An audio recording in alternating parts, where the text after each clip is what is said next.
Hi everyone, welcome to my third daily edition. In this daily edition, I'll be summarizing what I understand and my knowledge on the video that was sent in for my DE3. So, there are 4 parts to this. The first part is the foundations of business education. Second is the pillars of business education. Third is the strategy and specializations in the business education. And lastly, are the business education flaws that most people and schools have. Let's start with the first one. So, in order to do this branch, there are 2 foundations that we need. First is business math, also known as statistics, in which we analyze numbers and analyze data in order to understand what our business is doing. Secondly is economics, and although this branch has around 15 subparts, we only focus for now on micro and macroeconomics. This is because with macroeconomics, we can understand the market and the items around us, and with microeconomics, we can understand what we're working with in our own business. Now, the pillars of business. There are 4 main pillars. First is accounting, in which it's basically just working with numbers and data that is inserted into our business. For example, accounting can be split into different subparts, with these subparts being financial accounting, management accounting, and a lot more.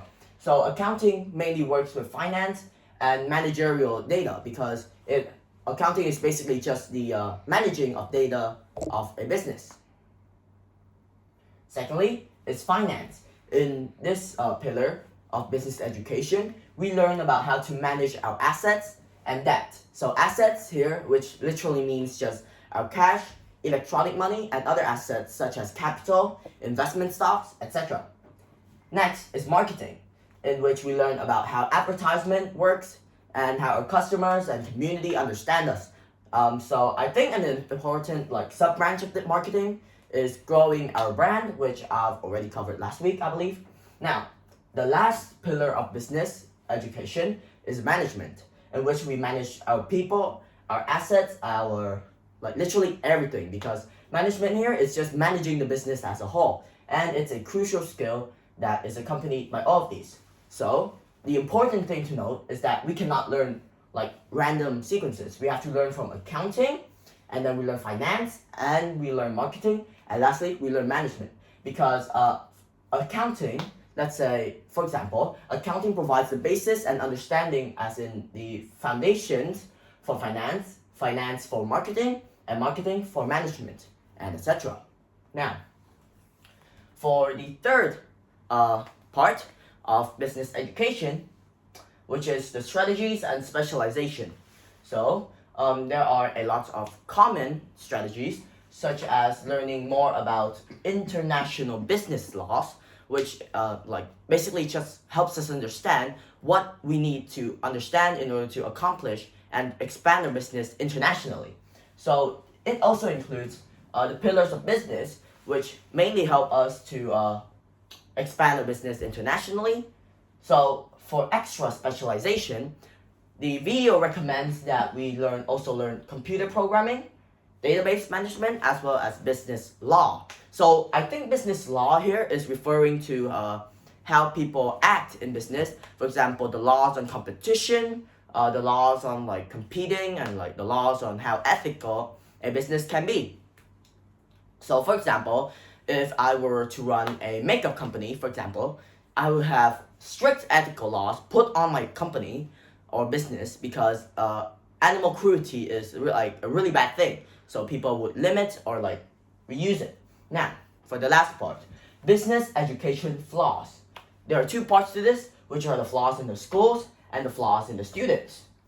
So let's start with the schools. So in the schools, we mainly understand that schools only provide simple courses, fancy courses that don't really teach us any real content. It just focuses on, fact 1, economics has 2 branches, for example, without ever explaining to us which of those branches is more important, for example. Now, secondly, the exams are too easily reproducible, because almost every student either has low scores or high scores, but almost none of them fail, which means that there isn't any real competition in these schools. Next is that there are too many group studies. Well, If I were my old self from last year, I would understand that group studies is crucial. However, with my mindset changing, I believe that based on this video, too many group studies means that we don't have enough time for individual studies, which means that our individual skills are reduced. Lastly, weak foundation, which meant that we didn't really study this well. Now for the students, we only memorize facts from reading PowerPoints, and we lessen the time in textbooks a lot. Secondly, we free ride, which means that we form a group study and just let other people do the work, and then we just take credit for it. Got it? Yeah. So thirdly, and lastly, we are studying to please our parents, and this is usually seen in a lot of Asian cultures and Asian schools, which all of these 4 parts are the understanding, the flaws, and the pressure points of business education.